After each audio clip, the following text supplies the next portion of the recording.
All right, welcome. Before we begin, I want to first acknowledge that the University of Minnesota Twin Cities is built within the traditional homelands of the Dakota people. It is important to acknowledge the peoples on whose land we live, learn, and work as we seek to improve and strengthen our relations with our tribal nations. We also acknowledge that words are not enough. We must ensure that our institution provides support, resources, and programs that increase access to all aspects of higher education for our American Indian students, staff, faculty, and community members. So it's a pleasure to welcome you all to another iteration of the History Book Club of the Air, started by my predecessor, Ann Waltner, and facilitated by Clayton Smith, who has put it together and is standing by in case we encounter any technical difficulties. Today, of course, we're going to be discussing Prisoner of the Infidels, which is in some ways a kind of fun bridge from our last book club when we looked at a travel narrative of a Habsburg prince in the early modern period. Now we'll be able to talk about a travel narrative of a Muslim captive within the Habsburg lands. So that's exciting. If you're new to the book club, the way we do things is for the first half hour or so, our two guests will engage in a conversation about the book. If you have questions, you can go ahead and start putting them in the chat. And as we move towards the end of the hour, I will read out questions from the chat. So it's really a pleasure to welcome Giancarlo Casale, who's the translator and editor of the book and is a member of our history department, but is joining us from a leave. He's been a visiting professor at the European University Institute. So it's a particular pleasure to have him back with us, at least virtually. And he's, of course, a very well-known historian of all kinds of aspects of Ottoman history, published many, many articles, and of course, a terrific other book, The Ottoman Age of Exploration. And he's going to be joined today in conversation with a PhD student at our department here, who is also working on Ottoman history. And is Fikri Çiçek is currently completing a dissertation on a trans-imperial and intergenerational study of an Ottoman family. And he's also had the opportunity to use the book when he's teaching the Ottoman history course. So with that, I will turn it over to Giancarlo and Fikri to tell us about the book. Thank you very much, Sarah, and nice to see some friendly faces there in the audience. For those of you who don't know me, there is indeed an extra A in my first name, which Zoom doesn't know, but hopefully that won't prevent you from finding me when I'm back in Minnesota. And I'm always a little bit unsure how to talk about this book, since it isn't actually my book. This is a book that was written by somebody else 300 years ago that I am very emotionally invested in now, because I've spent a lot of time getting to know him and translating his work. And so I, as a translator, speak on his behalf, but I don't really want to speak instead of him. So I thought I would just start by reading you the first paragraph of Osman's life story in his own words. That would be the most appropriate way I can think of to begin talking about him. So here we go. He says, Allah, he of immense glory, has alone brought his servants from nothingness into existence, and through his might has preordained the lives and the circumstances of all. Anything that may befall a person, be it for good or for evil, is already known to him, the possessor of might and majesty.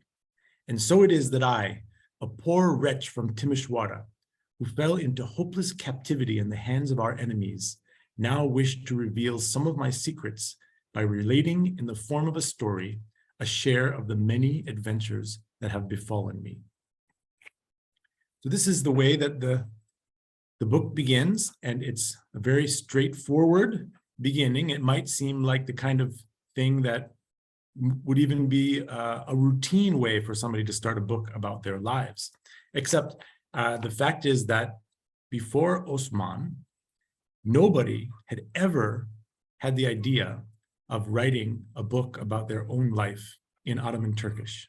He is the first person to write an autobiography in the Turkish language, at least an autobiography of any length. There are some other autobiographical texts, but they're in fact quite short. So he was really a pioneer, a literary pioneer. And this is a great mystery because Osman of Timișoara was somebody who was captured when he was very young. He was maybe as young as 17 years old when he enlisted in the army and was fighting in 1688, a couple of years after the failed Ottoman siege of Vienna. He spent subsequently almost 12 years as a prisoner of war, first under extremely difficult circumstances. The first chapters of his book are very difficult reading. He is tortured. He has a chance to ransom himself, and his ransom money is stolen by his owner. He's thrown into a dungeon. He's cheated. He's actually left for dead on a pile of manure and trash. Manages to survive all of this, and then slowly his circumstances improve. He eventually becomes a domestic servant in a very powerful household in Vienna, an aristocratic household, and becomes kind of a man about town in Vienna. He's trained as a master pastry chef. He travels around Europe with his owner, and then he escapes, and he goes back to Ottoman territory. And only 25 years later, as a relatively old man, does he have the idea of writing the story of his life. And then, as far as we can tell, nobody ever read it. His book it survives in a single manuscript, his own autograph. It is never mentioned by anybody else of his contemporaries. As far as we know, there was nobody else in the Ottoman Empire during his lifetime that read his text or discussed it.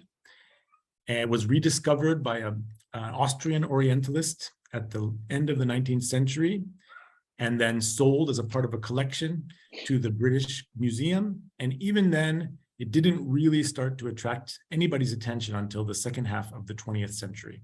So he's this completely mysterious figure. We know more about him, actually, than we know about any other Ottoman author of the pre-modern period, because he's the only person who ever wrote a book about his own life.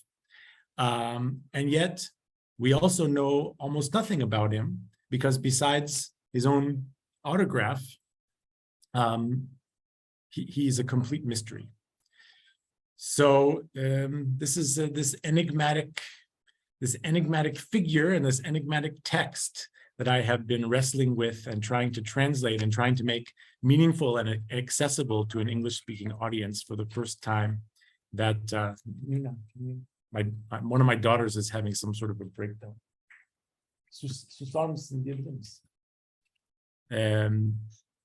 Yeah, so I have many other observations about the text. I have a couple of more passages that I'm hoping I'll have a chance to read, maybe a little bit later, but I think for now, I think it's best if I just turn this into a kind of a dialogue, because I actually thought of my own translation as a kind of a dialogue with Osman as I got to know him better, poring over the things that he wrote, trying to find the best way to render what he was saying in an English version that was appropriately his voice.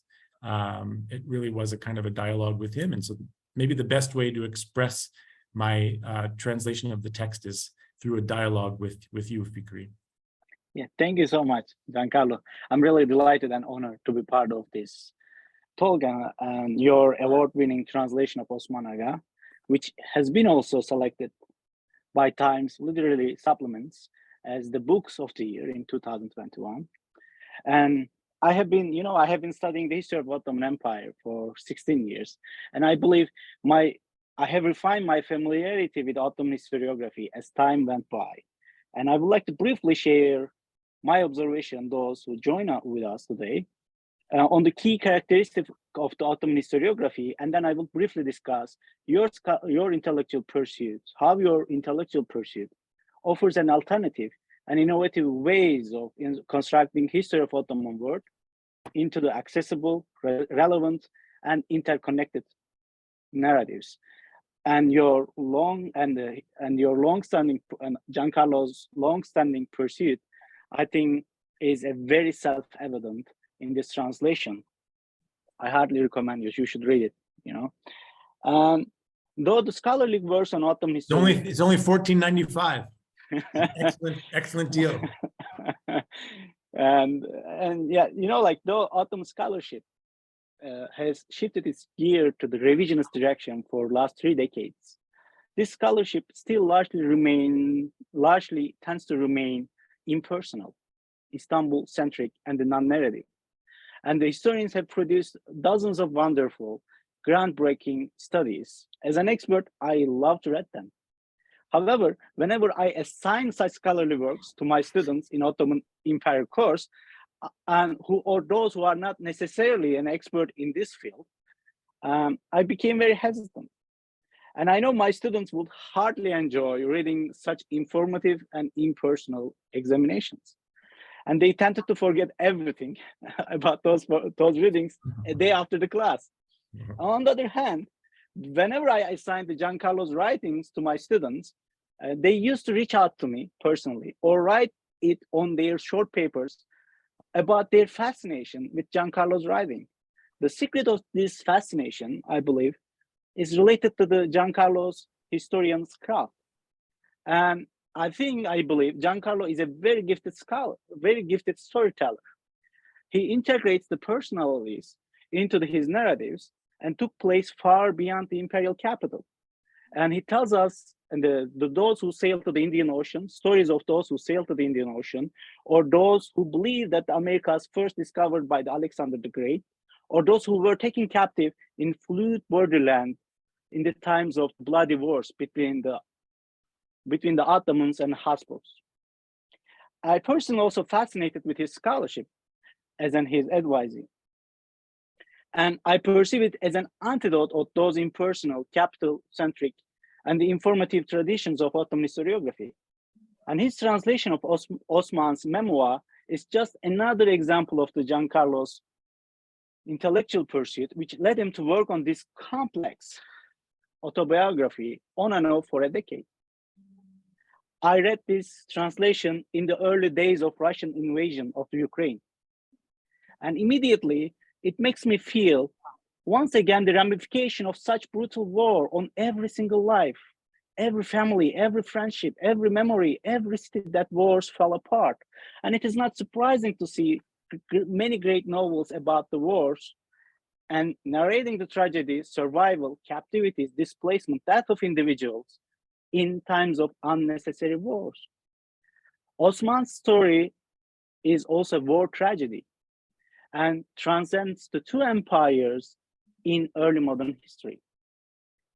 This cross-cultural, intimate autobiography of Osman and this is a very cross-cultural and intimate autobiography on Osman. And Giancarlo's translation definitely echoes the key characteristic of this memoir that makes me feel and how Osman went through his tragedies, triumphs, fears, bonds, even intimacy. I feel like I was accompanying Osman throughout his dire and elated moments. On the other hand, I was witnessing the lives of ordinary people falling apart. The cities and places they were born and raised, were destroyed by the warring powers. Giancarlo's translation elegantly conveys the Osman's never-ending tragedy as a prisoner of the past and a stranger of the present. And now let's shift our gear to the conversation with Giancarlo. Dear Giancarlo, I'm wondering what were the challenges of translating such a complex and dynamic literal voice of Osman into English? How did you manage very well to overcome them? So for those of you, a few of you know Ottoman Turkish, and you will know what I mean when I say that Ottoman Turkish is has a very different standard of eloquence than modern American English. So rather than valuing directness, the idea of really good literature is that it should have a lot of ostentatious, very complicated grammatical constructions. It should use lots of vocabulary from Persian and from Arabic that are difficult to understand. And the whole idea is that when you read something, it should not be immediately apparent its full meaning. It should be something that only slowly becomes fully understandable, and indeed should only be really understandable to a chosen few who have the erudition that is necessary to fully appreciate the work. So that is one of the things that makes Ottoman Turkish a little bit difficult to translate into an accessible form in English. And in fact, even for Turkish people, to read a source in Ottoman Turkish it's very alienating, because it's so different from the way that people speak and write today. And that's the thing about this text, is not that it's like that. It's actually the opposite. It's when you read it, it's disorienting if you are somebody who is familiar with Ottoman Turkish, precisely because it isn't anything like what Ottoman Turkish normally is. It's in fact, really, it seems like a modern text. The language is very direct. It's very fast-paced. It really sort of revels in colloquial expressions, and it reproduces written dialogue, spoken dialogue in a written form. A lot of times it seems to be a kind of a written version of a story that Osman has told many times, maybe elaborating and embellishing along the way. And so the challenge for me was to make it, to recreate that kind of sense of immediacy and freshness, but keeping in mind that, of course, in English, that's the way that we write anyway. So I also wanted to make it, to keep literal translations of his expressions were appropriate, in order to remind you that this is a different time and a place, and this is a different world that needs to be communicated in a different kind of language, but also at the same time communicate that very sort of disorientingly modern and familiar way of his writing. So I don't know if I completely was able to do that in my translation, but I saw the translations that had been done in other languages, and this has been translated in several other languages. And all of those translations were not trying to do what I was doing. They were very, very stiff, technical translations, I would say. And as a result, that really influenced the way that people read the text, because if you do a very stiff technical translation, then it's really only useful as a historical document, but it isn't useful as a work of literature. It doesn't, you lose the voice of Osman if you do that. So that's what I was trying to do, is to reproduce Osman's voice in my writing. And I'd like to ask you, and then move on, what made Osman write his memoir? And to what extent he was aware he was writing in the first autobiography ever written in Ottoman Turkish? And how would you place his memoir in early modern captivity narratives, autobiographies, and ego documents? Mm-hmm. Well, this is a question that I don't have a full answer for. In terms of captivity narratives, or even in terms of just writing about a foreign land, we have really thousands of texts about the Ottoman Empire that are written by Europeans in the early modern period. Some of them are captives like Osman, some of them are diplomats, some of them are merchants, some of them are missionaries. There's all kinds of reasons why somebody would travel to the Ottoman Empire, but thousands of people wrote about their experiences. And in fact, it's difficult to imagine what Ottoman history would be like if we didn't have access to all of those sources. So I think there's a basic expectation that the same must be true in reverse. There must be thousands of people, Ottoman Muslims, who also wrote about Europe in the early modern period. And in fact, one of the reasons why I translated this book is because I'm continually getting asked by people as an Ottoman historian what sources there might be by Ottoman Muslims who are describing Europe. But the fact is that there really are almost none. I mean, there are a few other ones that are predates Osman's text, but they're very short, and a lot of times they're more written in poetry rather than in prose. So this is really the first of its kind, not only as an autobiography, but also as a text that is describing the European experience. And I don't know how to explain why he did that, because, you know, you could say Osman learned German very well. He tells us that. He then makes a career out of that when he goes back to Ottoman lands. So maybe he read some captivity narratives or some autobiographies or some other genres that in German that he then had the idea of trying to emulate in Turkish. That's possible. But it doesn't actually explain why he does this, because there were thousands probably of other captives like him who spent time in various European countries and learned European languages and became literate in European languages and probably read things in European languages, just like Osman. But none of them ever then had the idea of trying to translate those genres of literary expression into Turkish. He was the first one. And there is a theory that he did this as kind of a CV. He was actually planning. One of the things that we really recently learned about Osman from archival research is that he was planning to apply for a job to go back to Vienna as the translator for the permanent Ottoman consul in Vienna in the 1520s. And so maybe he was trying to write this document to give a sense of his qualifications for the job. But this is, I don't buy that explanation. I mean, this is too intimate for that. You don't, let me give you an idea of what I mean by reading one passage from Osman's text, which is one of the ones that students often remark on. This is at a point after he's survived the most difficult and brutal part of his experience, and his wicked owner, Lieutenant Fisher, has been wounded and gone to convalesce somewhere, and he leaves Osman basically unattended in a Croatian village, okay? And this is a conversation, this is a passage in which Osman includes, among other things, a conversation with his own libido, okay? So here we go. He says, I stayed in that village, well here, I'll start before. I continued to tend the horses, but when my work was finished, I had a chance to spend time with my new neighbors and the other people of the village with whom I soon became very intimate. Men and women alike were most eager to talk with me, saying, a Muslim Turk has come to our village. Some of them invited me to gatherings or to their homes to share food and drink.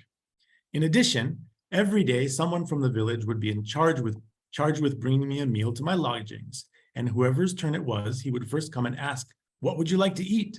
And I would answer, don't cook anything with pork or pork fat. Anything else, I'll eat. I also got an oka of wine every day to wash down my meal. Notice that Osman is very scrupulous about not eating pork, but he has no problem drinking wine. I stayed in that village about 15 or 20 days, and I enjoyed myself immensely, even to the point where grown Croatian girls would take me by the hand, one by one side and one by the other, and bring me to their private chambers.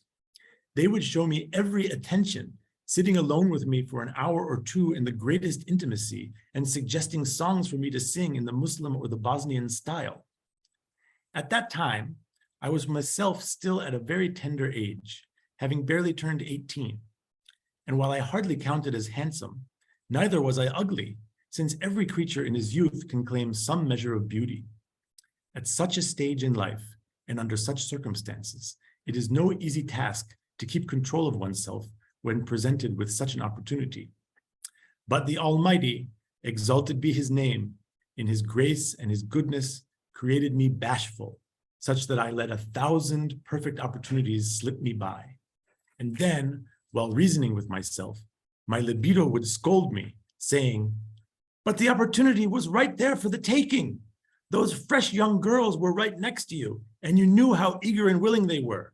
If you'd gone to work on them, what of it? You're a guest here for 10 or 15 days. What else were you waiting for?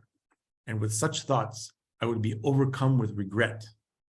Then my judgment would answer these thoughts with more sensible ones, saying, but here you are nothing but a forsaken captive. If you act improperly and the word gets out, who knows what the laws and the customs of this place are? And who knows what will happen if they decide to apply them to you? Then for one little moment of pleasure, you could get yourself in a heap of trouble.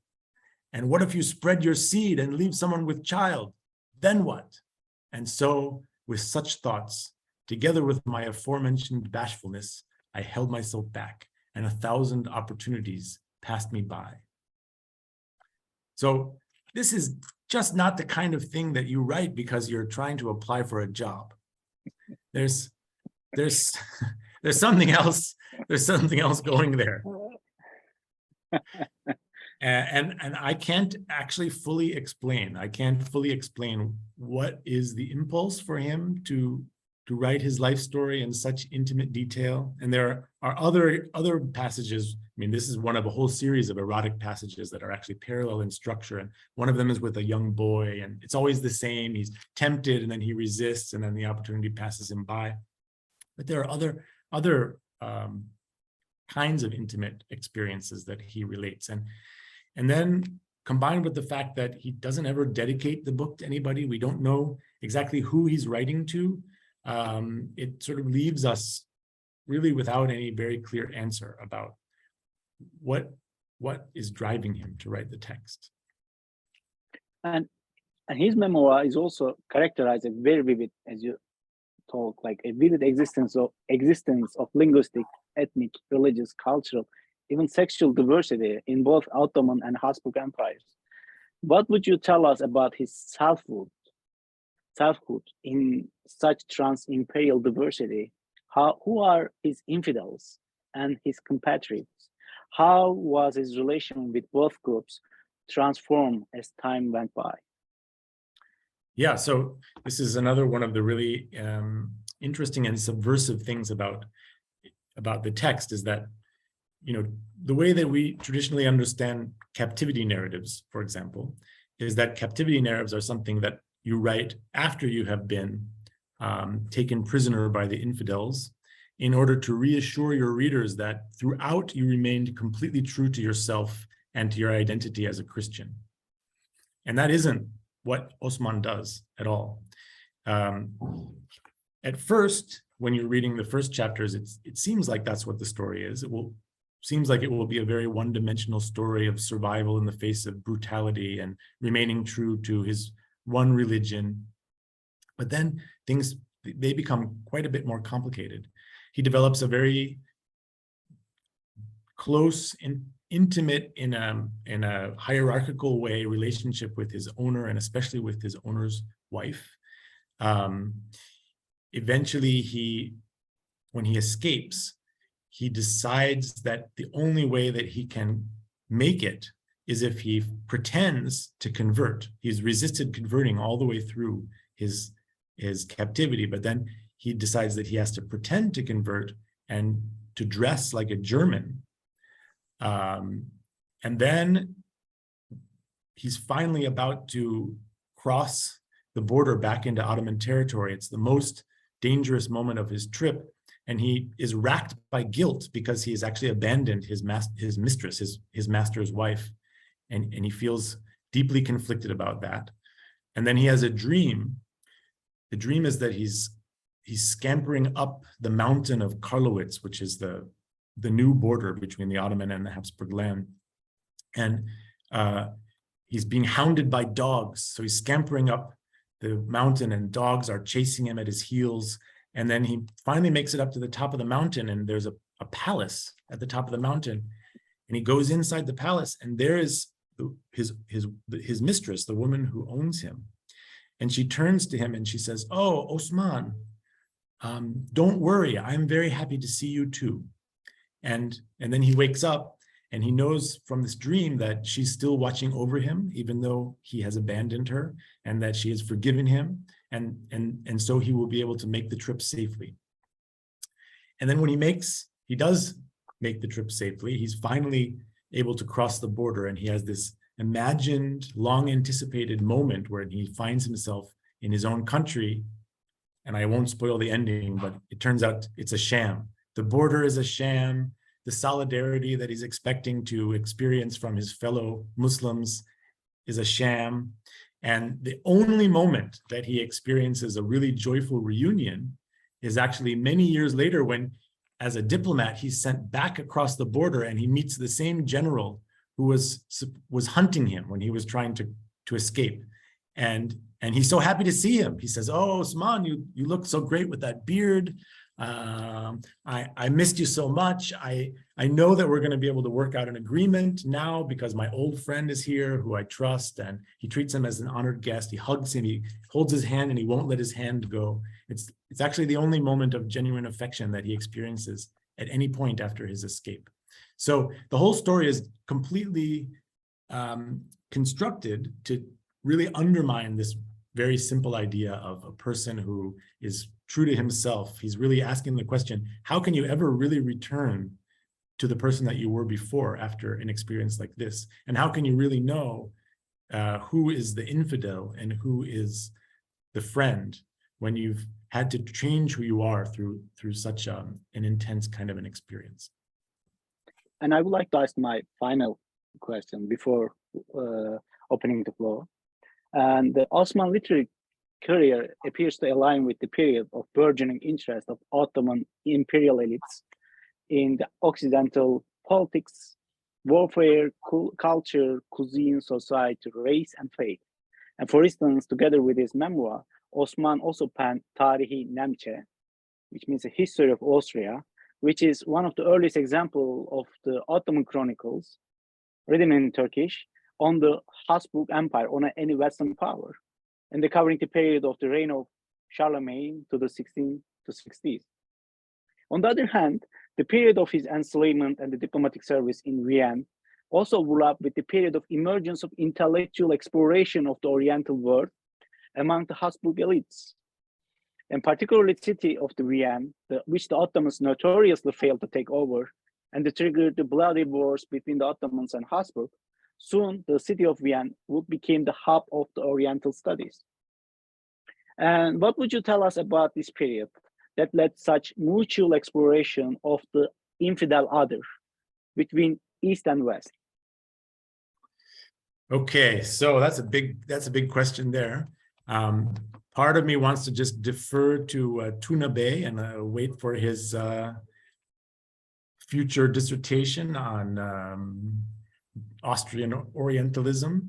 I will say that it is absolutely true that Osman is not only a literary pioneer, but also a scholarly pioneer, because as you say, one of the other things that he writes is this history of the basically the Holy Roman Empire, which is mostly based on translation of a German history. And that isn't something that was typically done. It's really the first book that's in Ottoman Turkish about the history of a foreign dynasty. So that's quite interesting. And actually, I'm writing another little book right now, which is about this other collection of texts, which emerge at the same time, which is probably one of the things that Osman is thinking about as he's experimenting with these different forms of writing, which is that in the 1720s, Ottoman ambassadors start to systematically write travel reports when they return from their missions abroad about the countries that they have visited. There's one that's quite famous about France, and there's a big literature about this one travel narrative to France, always framed in terms of the Ottomans opening up to the West and the beginning of modernization. But one of the things that's very interesting to me is that, in fact, everybody talks about that one, but during the same couple of years, there's one about Russia, there's one about Iran, there's one about Poland, and then eventually there are people going even further afield to India and Samarkand and Morocco. Actually, almost none of them are about Western Europe. So it's more interesting to me to think about this not just as a moment of Ottomans opening up to the West, but as a moment in which, for reasons that I don't really quite understand yet, there was a sort of a systematic new need or impulse to understand the world in different kinds of ways. Well, this is fascinating, and thank you very much. I'm going to start reading because people have already been putting questions into the chat. I'm going to start with MJ Maines has a question about genre, and I'm going to read her question. I'm going to piggyback on it because I had a kind of similar or related question. So MJ writes, you are both touching on this question of genre, but I have so many related questions. I'm wondering about this creation of a first autobiography in its language without models. European, French, German, English autobiographies generally have plot lines and related motives. Even if there were not models, was there a plot, perhaps as you suggest, originating in oral traditions? And I'll just add that what it really reminded me of was some early modern Spanish texts, which are sort of adventure stories or picaresque tales. And in some cases, there's a purported autobiography of a real person who was born, assigned female, was put in a convent, escaped the convent, and had all kinds of adventures as a man in the New World. And it reads very similarly in terms of scrapes and escapes and getting out and suffering and overcoming. So we'll open it up to your answer there, Carlo. Right. So part of this, part of the question, the subtext of the question is this really a real story of a real person's life? Or is this somehow a series of stories that are connected together in a way that's fitting a pattern that the listeners will be predisposed to hear? So I can't know if this is all real. I actually hope it's not all real, because for me, the thing that makes this really interesting is that it isn't just a factual account of somebody's life, but it's a constructed presentation of the self. That's what is most interesting about it. And so if he didn't understand that this is something more than just the facts, ma'am, then it wouldn't be so innovative. But then I also do think that it really is, it has confessional aspects to it. He's confessing things that nobody else should know. And that part of it is what disrupts the idea that this is just a kind of picaresque novel. It has elements of that, to be sure, and there are some parts of it that you really can just hear him in a wine house, telling the story for the 27th time. But then there are other parts that aren't like that at all. There are other parts that he's really sort of revealing his deepest, most troubled feelings about himself and the things that he has experienced. So I don't know if I can go any further than that. Great, thank you. And Sultan Topak Okur asks, I have a question about the theme of religion. Osman always prays to Allah when he faces up with an unsavory situation and a miracle comes. Also, at the end of the book, he concludes that he is a kind of lucky man despite all the afflictions in life that he has encountered, and still he prays to Allah and is still grateful for his life adventure.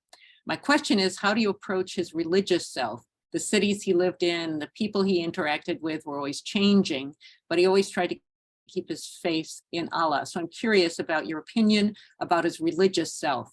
For example, he refused conversion to Christianity because, quote, conversion could forever close the door to returning home, end quote. What might be the other reasons for his dedication to being a Muslim believer? Yeah, well, I think he definitely was a true believer. That was extremely important to him. But he also doesn't represent people in a one-dimensional way. So it absolutely is not the case that the Muslim characters in his story are good and the non-Muslims are bad. I would say even on the contrary, the biggest scoundrels are other Muslims. there's a Haji, there's a pious Haji who's supposed to be a representative of the, religious establishment that cheats him and tricks him and takes advantage of him while he's a prisoner over and over again. There's a daughter of another pious man from Belgrade, who she's just a horrible person. She becomes a prostitute. The first thing that happens is she becomes a prostitute in Vienna, and then he explains how he and all of the other Muslims, they feel bad for her, so they keep raising money to have her treated for syphilis because she keeps getting syphilis, and then she ends up marrying an Armenian, and they make a profession of going down to the border and finding people like him who are trying to escape back to Ottoman territory, and then shaking them down for bribes. And then the last escape, when he actually crosses the border, he is betrayed by fellow Muslims. So it's interesting. It's very interesting that his religion is, in some sense, it's completely intimate, personal loyalty to Allah, but it doesn't actually translate into an understanding of collective morality. In fact, it's one of the things that he systematically undermines when he's telling his story. So I find that very, very interesting.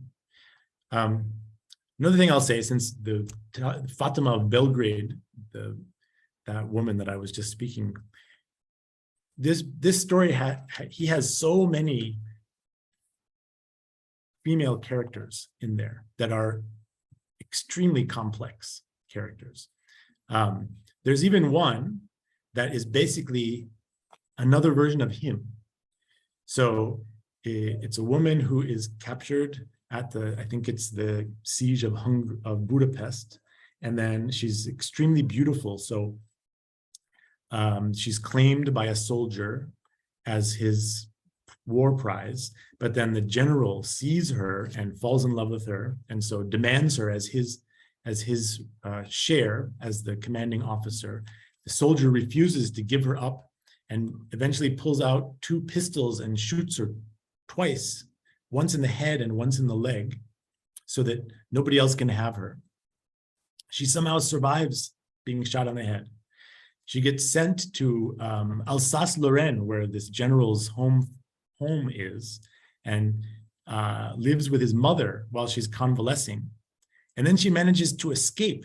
She crosses all of Western Europe by herself until she's recaptured in Slovakia, very close to the border. And then she eventually ends up getting sent to work in the same place that Osman is, a domestic servant. And she finds out that he's escaping, and she makes a big scene, and she basically convinces him to take her with him. And so they make the border crossing together. So you can only imagine if we had the version of Osman's story that had been written by her instead of him. He never tells her name, I think, out of respect for her privacy. But it's just one example. There are all kinds of other examples. Sarah, as you were mentioning this story, the Spanish story, there is also a woman who is enlists as a Habsburg dragoon. She wants to become a soldier, so she conceals her identity and dresses as a man, and she serves as a dragoon. And then she's only discovered when she's wounded in battle, and the doctor realizes that she's a woman, and then she becomes involved in this fight that Osman. She becomes Osman's work companion, and then they get into trouble together. But there are all kinds of different examples of characters like that. Again, this is something that even for a European travel narrative or a captivity narrative, it would be quite unusual and striking, the range of female characters that he has. On that note, MJ had a follow-up to her question about that even if true life stories would have a plot, that's how authors know if they're conscious that they're constructing a narrative, know what to include, leave out, how to make sense of it retrospectively. And so is there one main plot? Are there several diverging and converging plot lines? Is his faith in Allah. One of the plot lines that his ability to get out of these scrapes is attributed to whatever he thinks of other fellow Muslims and their following or not a moral code, an ethical code, is the sort of issue of religion in there as a tale of, Allah will figure out what should happen, and that is what would happen. Or what would you say, Giancarlo? I mean, that's one of the recurring themes, is that we don't really know what Allah has in store for us. But I would say that isn't what makes the story interesting. I don't think that's why he's writing the story, is to get that point across. I would say that the plot is more, I got captured, these horrible things happened to me, then I survived the horrible things, and I was faced with a more difficult, horrible choice, which is that I realized that I might never go home. If I embrace my new life and try to become a completely different person, which includes giving up my religion, I might improve my station in life, but I'll never be able to go back.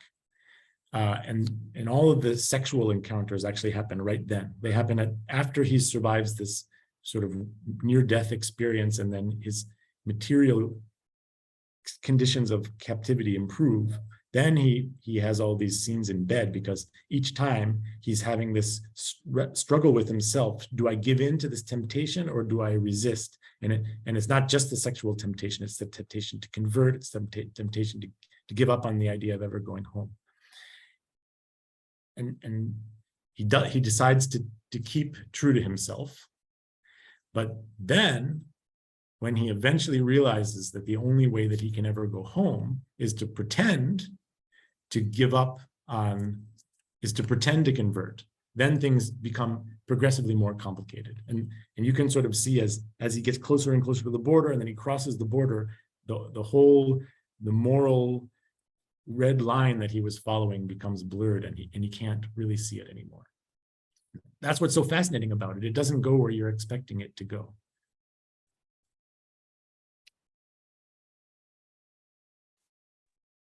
Are there other questions that anyone would like to put into the chat?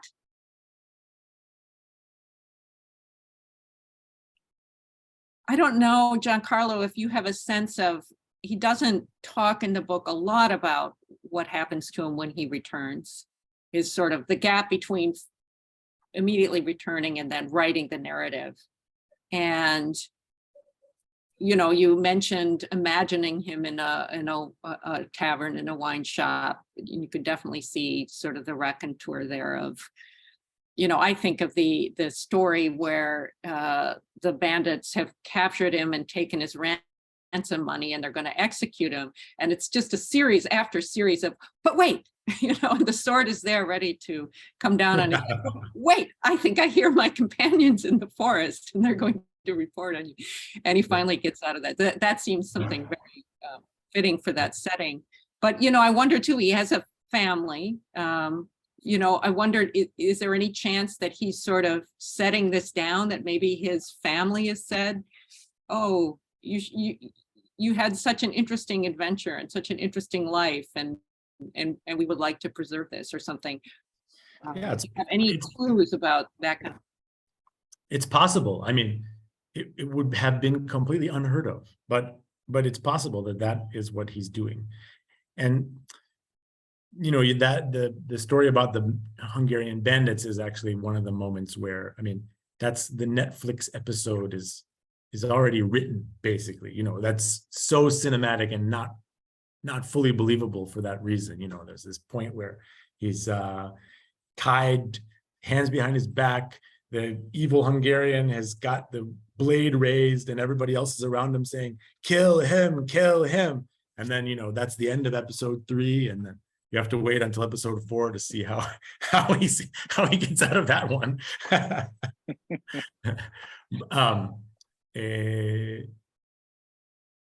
But yeah, so the end of his life,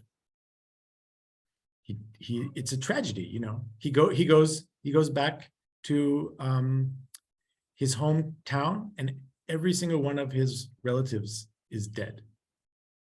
Everyone. And then he builds a new life as a diplomat, and he's invested in this idea that he can help to maintain peace. And he becomes wealthy, and he has a new family, marries, and he has children, and then he can't stop war from breaking out. And he's in Belgrade when the munitions depot explodes because of the Austrians are bombarding from beyond the walls. Everybody is killed, and all of his property is gone again in an instant. And then his own hometown is captured.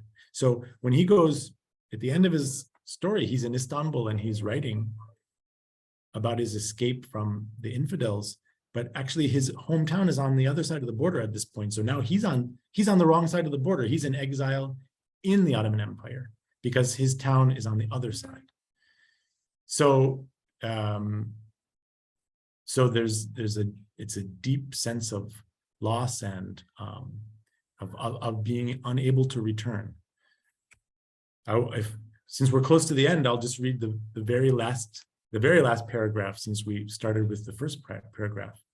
He says, "By God's command, I have ended up here in the imperial capital, where I scratch out a living and I spend my days preparing for death. Often I think of the wisdom of the prophet who said, 'This world is the prison of the believers and the paradise of the unbelievers.' Truly, it is so. All I can do is try to be satisfied with my lot and to pass what is left of my life with as much forbearance and serenity as I can. Truly, most magnificent and mighty Allah is the creator, provider, and protector of all his creatures. I take refuge in his oneness. Through my prayers, to the extent that I am able, I render thanks and praise and beg through his kindness and grace that he might pardon me and forgive me, together with the rest of Muhammad's community. O Lord of the universe, Amen." Completed by the poor and humble translator, Osman Aga of Timișoara, in the Tophane neighborhood of Istanbul in the year 1136, on the 23rd day of the month of Shaban, which translates into the 18th of May, 1724. And I find it very interesting, actually, that he doesn't just ask forgiveness for himself, but he asks forgiveness for the entire Muslim community. That's actually the very last thing that he says. In that way, it kind of comes back around in terms of the form that he opens with a kind of invocation in that way, and closes in the same way. So as we're wrapping up here, we can see that the kind of final comments are looking forward, if not to a Netflix show, to a graphic version of Osman's account that perhaps the Turkish government could invest in. So you'll have to think about whether that's a project you want to take on. I can see somebody has suggested a graphic memoir, which that's maybe I'll ask my daughter to help me with that one. Yes, it's a growing genre, and I believe Emily is teaching courses about it as she's working on that genre. So there definitely is a new way of telling history. There's I even heard there's a new graphic. I don't know what you call a graphic history. It's not a graphic novel, but it's a graphic history of the Mongol conquests, which I can't wait to read. Yeah, read and visualize. And Stefan van Dam, a colleague here, is doing one about the scientific revolution, which I don't know how that translates into graphic novel, but yeah, that's an interesting challenge. But we'll look forward to whatever is your next project, Giancarlo. You've mentioned the one that you're working on of these accounts of diplomats who go various places from the Ottoman Empire. So we'll look forward to that. I want to thank you and thank Fikri for joining the book club and having this fascinating conversation. Thank those of you who showed up today. As usual, we've recorded the event, and people who signed up and either were or were not able to attend in real time will get a comment, get a copy of the recording. Our next book Osman makes a great stocking stuffer, you guys. Small. Yes, it is. It's a very readable book. 95. It's really, yeah, it's a very gripping book. It's fun to read, fun and tragic, both at the same time. So our next book club meeting will be December 7th, also at the noon hour. Priti Puspa Mishra, who's an alumnus, PhD alum of our program, will be talking with Professor Ajay Skaria about her book, Language and the Making of Modern India. So we can carry on with at least some of the theme of language. Clayton will be putting in the chat a link if anyone feels moved to make a donation to the history department and to those graduate students who are writing, like Fikri, the books that will be featured in the coming years in the book club. So we'll also look forward to having Fikri back when his dissertation is turned into a book. And so with that, I will again thank our guests and close out the official portion of the book club. But if you'd like to stay, and Clayton will allow you to unmute, and if you want to just visit and chat for a little bit, we can have time for that as well. Thank you.